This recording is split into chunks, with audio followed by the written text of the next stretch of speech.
We are not going to start this deep dive with, a nostalgic glance at a beautifully restored 1957 Bel Air. No. We are going to start with the fundamental science of battery chemistry, the complexity of millions of lines of proprietary code, and trillion-dollar market forecasts. Right, because the fight for the soul and really the future of the entire automotive industry is happening right now. It is. And one of the oldest, most iconic American giants, Chevrolet, is right there in the middle of the ring. That perspective shift is, I think, essential for understanding Chevrolet today. When you look at the immediate environment facing General Motors, Chevrolet's parent company, the pressure is just immense. It's cooker. Exactly. We're not talking about simply designing a better engine anymore. We are witnessing a massive, existential and incredibly expensive reinvention. And that reinvention is being driven by two things, right? It's changing consumer preference, sure, but maybe more potently, it's about regulatory compliance. That's the hammer. It is. And those regulations are forcing action. We are talking about the upcoming regulatory landscape. Things like the EPA Tier 4 multi-pollutant rule. And NHTSA's CAFE standards, which require major efficiency gains. Plus the increasing zero-emission vehicle, or ZEV, volume mandates that are being adopted by key states. Right, and these aren't suggestions from the industry. No, these are hard deadlines. They're volume requirements that mandate a rapid transition of entire vehicle fleets away from internal combustion. The stakes are just astronomical. To contextualize the scale of this pivot, this shift from steel and mechanical prowess to software and lithium-ion cells, we really need to look at the market projections. Specifically for the software-defined vehicle, the SDV. Yes. Analysts project that the global SPV market is set to explode from, about $213 billion in 2024. To potentially over $1.2 trillion by 2030. $1.2 trillion. That number is just staggering. And when we call the future car a smartphone on wheels, that number confirms it's not hyperbole. Not at all. It means the critical value of the vehicle is going to reside in its digital architecture. Its operating system, its connectivity. The ability to receive updates and new features, that's what will matter, not just the horsepower or the sheet metal. And this transformation is reshaping everything. The supply chain, how you buy a car, how you use your car. Exactly. And GM is actively competing in this space, leveraging its existing infrastructure. You can see this most visibly in their advanced driver assistance systems. Like Super Cruise. Right. And this isn't just vaporware. They are advertising true, hands-free driving capability on a sprawling network. It's more than 500,000 miles of road in the U.S. and Canada right now. Over 530,000 miles, and they have firm plans to expand that mapped verified reach to around 750,000 miles very soon. That infrastructure footprint is so critical because it allows them to immediately deploy advanced features to a huge customer base. And you couple that with the OnStar ecosystem, which has been around for decades now. Decades. It's a huge data advantage. It is, and these platforms facilitate over-the-air updates for everything. Security patches, performance enhancements, new features. So they're rapidly integrating these software-defined features into their new electric vehicles and their internal combustion models. It's a unified digital experience. Which is the definition of staking a large claim in that SDV future. And this high-stakes pivot is all underpinned by some serious financial muscle. Colossal financial muscle. This is not a struggling legacy brand trying to scrape by. GM's financial health is massive. So looking at their guidance for 2025, what are we seeing? Their projected net income attributable to stockholders is targeting between $11.2 billion and $12.5 billion. So they are actively funding this technological leap. It proves they're a historical giant committed to defining its future, not just resting on its past. And the liquidity backs that up. Right. Their total automotive available liquidity, which includes cash, equivalents, and marketable debt securities, stood at $35.5 billion at the end of 2024. They have the war chest. They have the money required to execute this incredibly complex, multi-front technological transition. They do.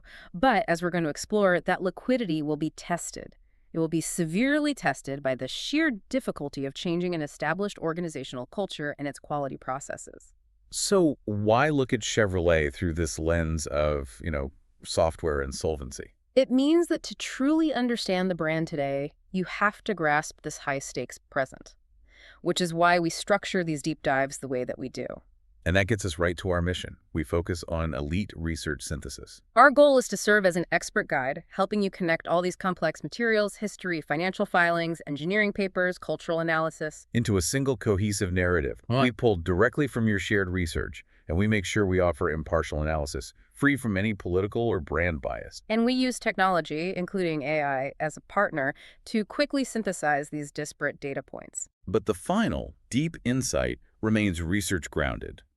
It's structured for an audio-first experience, giving you a comprehensive, authoritative understanding. Our aim is to elevate you quickly to get you fully informed on the topic. And that topic is Chevrolet, the architecture of American scale and the high-wire act of technological transformation. To truly appreciate the enormity of their current challenge, we have to go back. We have to understand the foundations of this giant. Let's begin that full narrative arc. The foundation story of Chevrolet, starting in 1911, is a tale less about simple car building and more about, well, the machinations of corporate power. It all began on November 3, 1911, established by the brilliant Swiss race car driver Louis Chevrolet and his brother Arthur. Working alongside the extraordinary, and I should say highly ambitious, William C. Durant. Durant is the pivot point in this whole story. He absolutely is. He was the original founder of General Motors, but had been ousted from GM's leadership in a financial reorganization. So he didn't create Chevrolet out of some simple entrepreneurial spirit. Not at all. He created the Chevrolet Motor Car Company with a singular, explicit goal. To use it as a vehicle, a financial battering ram, to regain control of General Motors. And his strategy was predicated on two things: volume and affordability. And crucially, Chevrolet found massive success. It became incredibly profitable by 1916 with the introduction of the Series 490. The 490 was instrumental because it was inexpensive. It sold for $490. An amazing price point. And it offered consumers a slightly more advanced product than Ford's universally dominant Model T. So Durant leveraged this profitability in what has to be one of the most remarkable corporate maneuvers of that era. On May 2nd, 1918, he executed what we now call a reverse merger. Explain that. He used the controlling interests he had amassed in the wildly successful Chevrolet Company to acquire a majority stake in the much larger but financially complex General Motors. And just like that, he propelled himself right back into the GM presidency. This strategy defined Chevrolet's subsequent internal role. Durant's second tenure, however, was also pretty short-lived. Right. Following his second and final ousting in 1919, Alfred Sloan took the reins. And Sloan, he recognized the strategic value of Chevrolet. He cemented its identity using the foundational maxim that guided GM for decades. A car for every person purpose. That's the one. And this is where the battle for the American consumer's dollar truly began. Sloan positioned Chevrolet as the undisputed volume leader for the entire GM family. Their mission was clear: compete directly, head-to-head, against Henry Ford's monolithic, quantity-focused Model T. They needed to beat Ford at the scale game, but while offering something better. And they achieved it. Through relentless diversification and aggressive scaling, Chevrolet finally overtook Ford as the best-selling car in the U.S. by 1929. With the introduction of the Chevrolet International. Yes. So let's dig into what that competition really meant on the ground, because it defines a rivalry that, it still exists today. Ford's early strategy was all about maximizing economies of scale through refinement of the assembly line. Quantity first, minimal variation, lowest possible cost. You could have any color as long as it was black. Ford famously said that. Right. And GM, via Chevrolet, countered this by focusing on customer choice and replacement buyers. So by the 1920s, GM was offering variety. A huge variety. Things like a choice of colors, closed body styles that were significantly more comfortable than the open-top Model T, slightly better interiors. They weren't just selling transportation. No, they were selling perceived quality and options to families whose disposable income was growing. These were people who were ready to upgrade from their first Model T. It fundamentally shifted the dynamic of the market. It absolutely did. It moved the contest from a pure cost comparison to a battle over consumer choice, quality, and style. And you can still see that early commitment to offering variety today. Look at the Silverado's customization options. That's a great point. It links its modern commercial strategy directly back to Alfred Sloan's foundational vision of offering something for everyone. So moving from those boardroom battles and the sales figures of the 1920s, let's look at how Chevrolet defined its identity in the American consciousness. Specifically, cultivating its powerful work-first identity. An identity that taps into this deep cultural idealization of the American blue-collar worker. The protagonist of the national story. Exactly. This figure standing for dignity, independence, honest labor, it's often romanticized in advertising. You can picture the commercial now. The guy who works with his hands, comes home dusty, and relies on his tools. Advertisers and politicians alike seized on this image to sell everything from trucks to beer. And Chevrolet, particularly its truck division, became the machine associated with this ideal. Their long-running slogan, "Like a Rock," which used the music of Bob Seger from 1991 to 2004, it just perfectly cemented this positioning. It wasn't just marketing durability, it was establishing an emotional link, positioning Chevy trucks as symbols of unwavering reliability and the virtues of hard, honest work. And that work-first identity is the reason why the modern pickup war. The fierce rivalry between the Chevrolet Silverado and the Ford F-Series. It's the central pillar of brand loyalty for both of these Detroit giants today. The sources confirm a crucial detail here. If you remove the F-Series and the Silverado from the calculation, brand loyalty percentages for both Ford and Chevrolet drop. Significantly. It's a profound takeaway. Yeah. It confirms that the truck, the dependable workhorse, is the backbone holding their consumer base together. And the modern Silverado is engineered to capitalize on this. It offers extreme customization. A wide array of choices. 4 engine options, including the highly efficient TurboMax 2.7L Turbo 4 and the torque-heavy Duramax 3.0L Turbo Diesel. Plus multiple cab and bed configurations.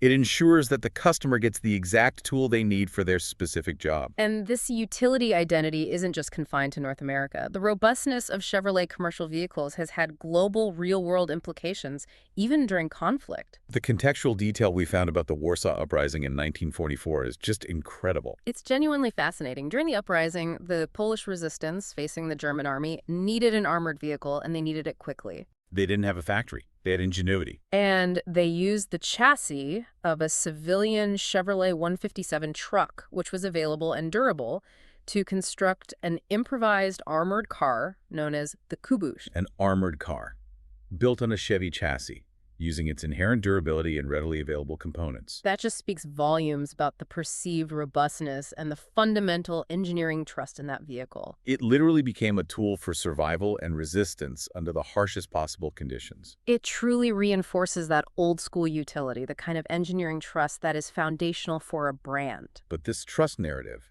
it's a core cultural anchor for the brand.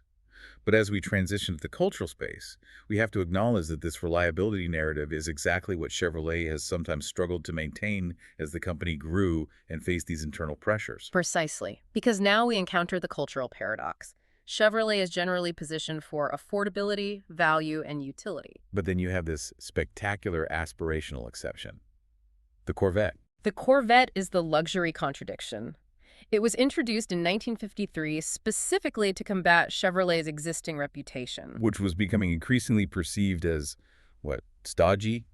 Or just utilitarian? Exactly. They needed glamour.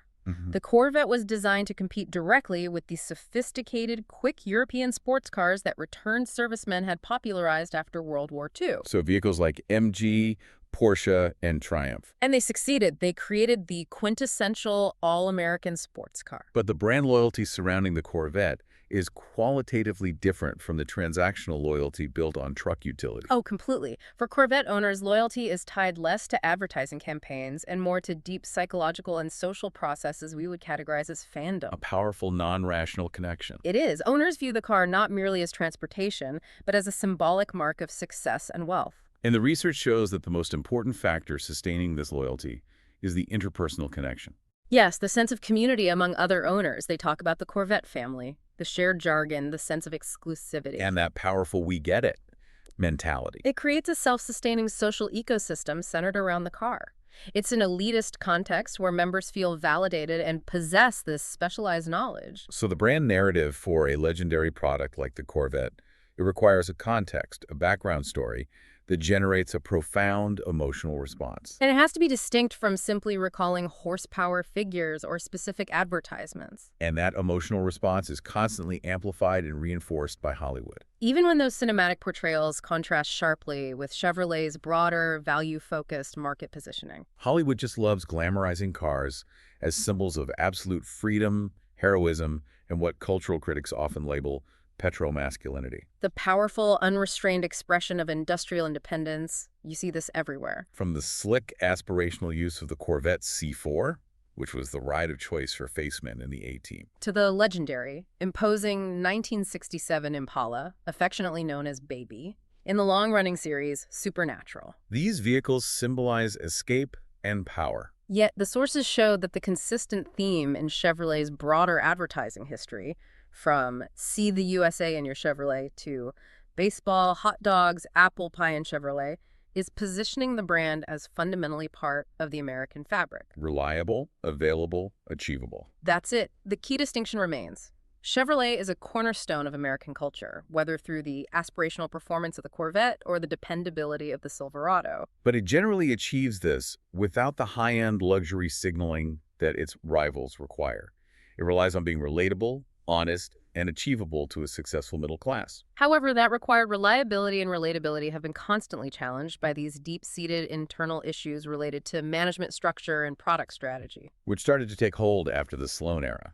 And this brings us to a critical shift: the rise of corporate bureaucracy and internal tension. This is a crucial pivot in the Chevrolet narrative, moving from the clear vision of founders and early leaders to the constraints imposed by an increasingly massive corporate structure. In its first half-century, General Motors saw success that was largely led by engineers who focused on creating a robust, differentiated product portfolio. But starting around the late 1940s and accelerating into the 1960s, governmental antitrust concerns began to weigh heavily on GM management. The fear of being broken up shifted the organizational focus dramatically away from entrepreneurial, decentralized engineering. Towards hyper-centralized, aggressive cost-cutting. And this emphasis on minimizing costs above all else created a pervasive internal bureaucracy and chronic mismanagement problems, This new structure negatively impacted brand equity and long-term market share. while also magnifying problems like crippling legacy labor costs. It led to decades of organizational inertia. And you can see the manifestation of this cost-cutting in the product decisions made during the 70s and 80s. Yes, when engineers were forced to share platforms and systems across divisions just to shave pennies, it often resulted in mediocrity. The infamous X-Car platform, for example. The X-Car. It was shared across multiple GM brands and suffered numerous highly publicized flaws and recalls. Which led directly to a massive loss of consumer confidence and severely depressed market share in key segments. So the short-term cost savings delivered a massive long-term brand penalty. And the clearest physical manifestation of this cost-cutting bureaucratic legacy is the problem known as badge engineering. Badge engineering is an intentionally ironic term. The sources note that often little or no actual engineering takes place for the differentiated model. It's purely a market segmentation and cost recovery technique. Applying a new badge, new trim, and a new trademark to an existing shared vehicle platform. The singular objective is to spread the massive R&D costs of one vehicle over as many profitable sales units as possible. So this means that when you look at the General Motors lineup today, the Chevrolet Tahoe Shares its fundamental body and underpinnings with the GMC Yukon and the high-end Cadillac Escalade. they're essentially the same vehicle, with different styling cues, luxury options, and badges layered on top to justify dramatically different price tags. And while this maximizes financial cost recovery for GM, it severely, and often fatally, dilutes brand differentiation. Consumers are smart.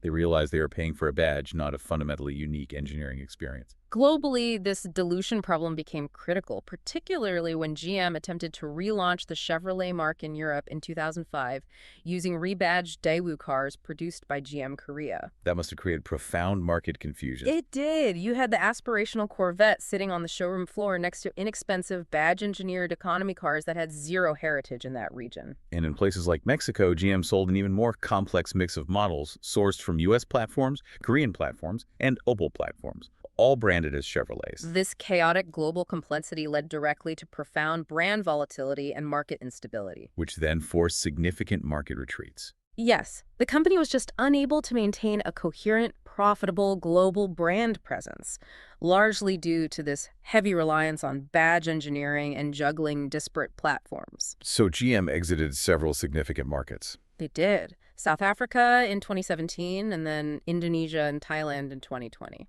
The consequences of those exits are important. When a company pulls out of a large market, they don't just lose future sales. No, they often leave their existing customer base without dealer support, without parts, without warranty coverage. that can irreparably damage the brand's reputation in neighboring countries. And they often sell off manufacturing assets, which are then quickly snapped up by competitors. Leaving a vacuum that rivals rapidly fill, it's a tangible, measurable business loss stemming directly from a fragmented strategy. Beyond the brand, internal cost-cutting also resulted in tangible consumer trust issues, impacting quality perception back home. One major problem noted in the sources is the American manufacturer practice of heavy discounting. Right.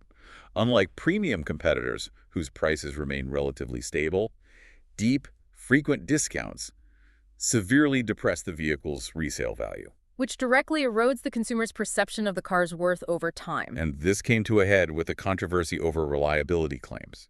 Yes, Chevrolet ran very high-profile advertisements claiming, based on a specific Ipsos nationwide survey, that Chevy was more reliable than its main Asian competitors, Toyota, Honda, and Ford. The backlash and scrutiny were swift. Very swift. Independent industry studies, particularly those by J.D. Power and Consumer Reports, contradicted those claims. They noted significant methodological differences and often placed the competition ahead. Major news outlets like the Detroit Free Press challenged the accuracy, pointing out that the survey data was based only on a narrow band of 2015 model year vehicles, Many of which had been significantly updated or redesigned since. This kind of back and forth reinforces the long-standing challenge for American brands. Consistently maintaining customer perception of quality against foreign competitors who had, for decades, built a reputation for relentless process improvement. And you hear it anecdotally.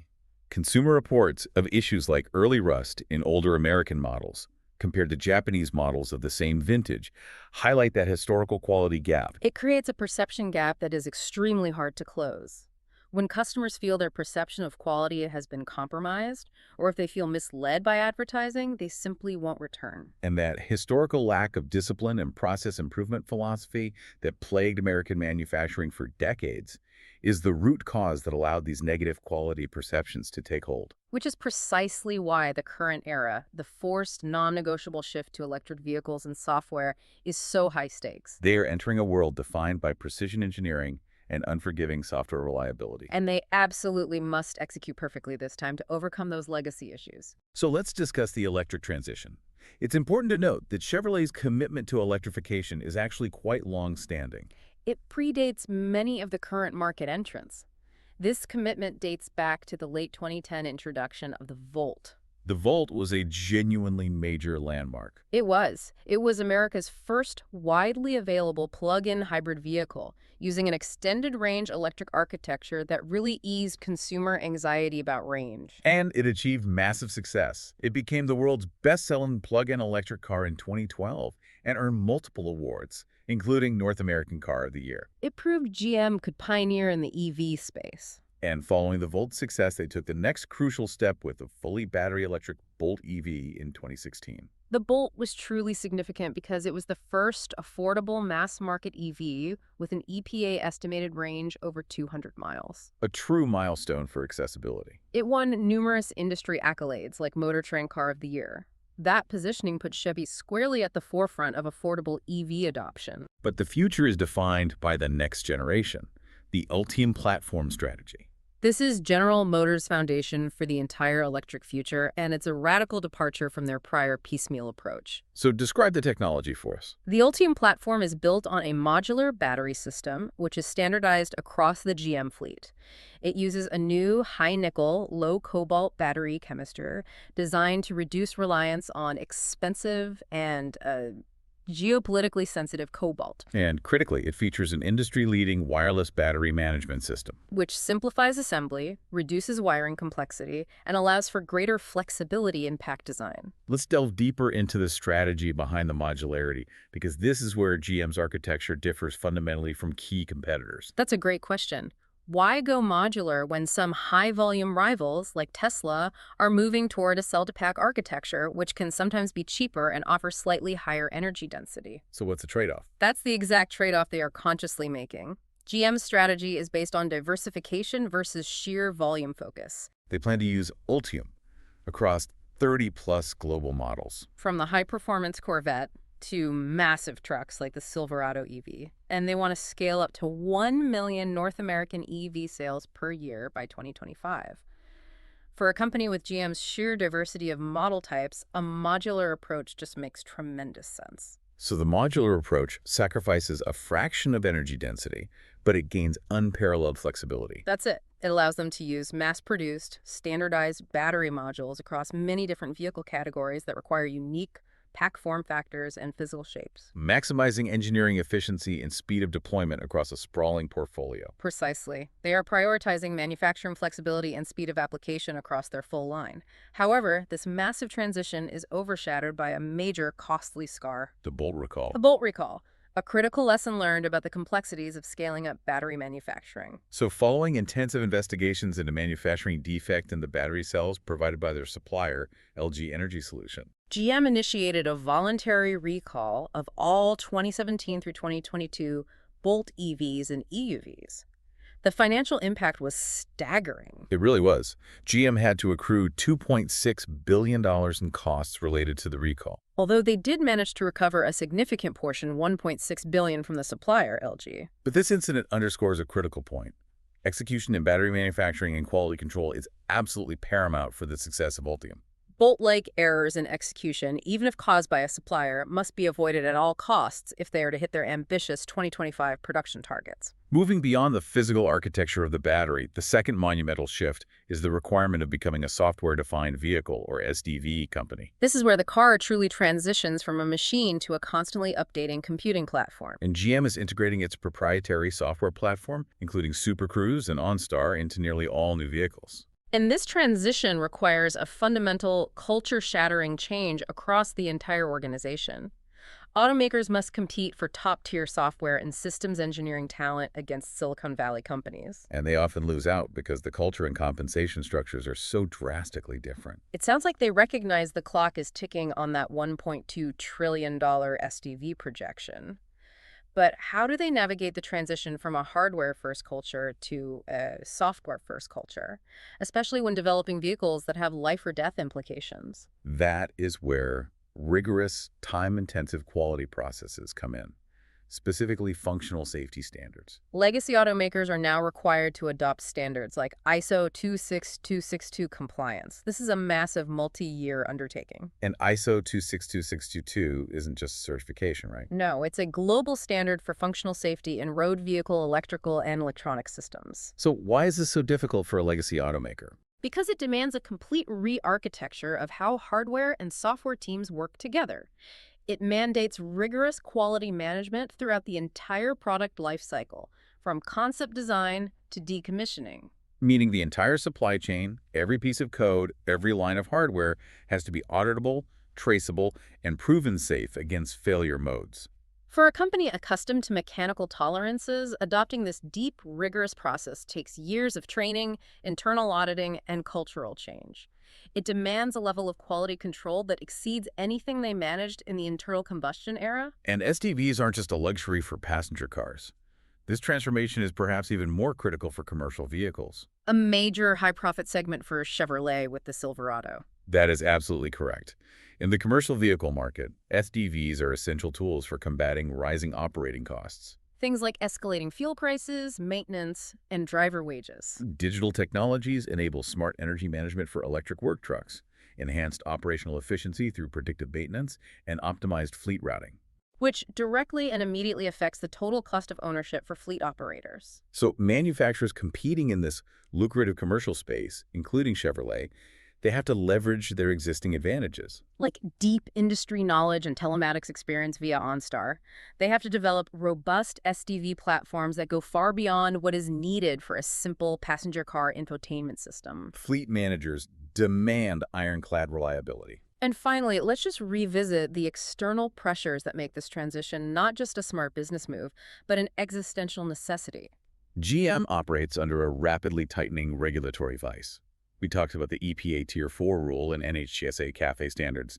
Let's specify the impact. The EPA's finalized Tier 4 multi-pollutant rule, which begins to take effect with the 2027 model year, is historically stringent. It demands significant cuts in vehicle emissions and fuel consumption. And this pressure is compounded by state-level standards. Particularly those adopted from California's GHG regulations, which require automakers to comply with aggressive zero-emission vehicle volume mandates. which means automakers have to sell a set number of ZEVs annually as a percentage of their overall sales to stay compliant. And to retain market access in crucial states. Precisely. This means the move to electrification is not a hobby project or a side venture. It is mandatory. For continued market access and overall business compliance, they have to hit these ZEV numbers or face massive penalties. And this regulatory certainty is why GM is pushing so hard on the Ultium platform and its 1 million unit annual target. This brings us to the synthesis, where we tie all these threads together: the long history, the deep cultural footprint, and the intense technological and bureaucratic pressures. So what does Chevrolet consistently do well year after year? First and foremost, scale and accessibility. Since the time of Alfred Sloan, Chevrolet has excelled at volume and product breadth. They consistently balance massive product diversification. From compact SUVs to heavy-duty trucks. With affordability, they attract value-conscious consumers and today offer what they describe as a broad portfolio of innovative gasoline-powered vehicles and the industry's widest range of EVs. They know how to build and sell cars for the masses. Second, they are masters of emotional connection through icons. They know how to create and sustain legendary brands like the Corvette and workhorse identities like the Silverado. And these iconic vehicles don't just sell units, they drive deep, community-based loyalty and serve as genuine cultural cornerstones in America. They provide the emotional ballast the brand needs when it faces internal crises. And third, despite the bureaucracy, they are making aggressive, strategic investments in the future. GM is successfully capitalizing on existing strengths, particularly its industry knowledge and its long-standing telematics experience through OnStar. They are pouring resources into next-generation platforms like Ultium, which is purpose-built for their diverse portfolio, and Super Cruise, designed to meet future market demands. But the sources also make it clear that the structural challenges are profound and persistent. Where does the General Motors architecture, which Chevrolet is an integral part of, consistently struggle? The chief issue, I think, remains the bureaucratic legacy. That cultural shift from an engineering-led philosophy to a cost-cutting, centralized orientation.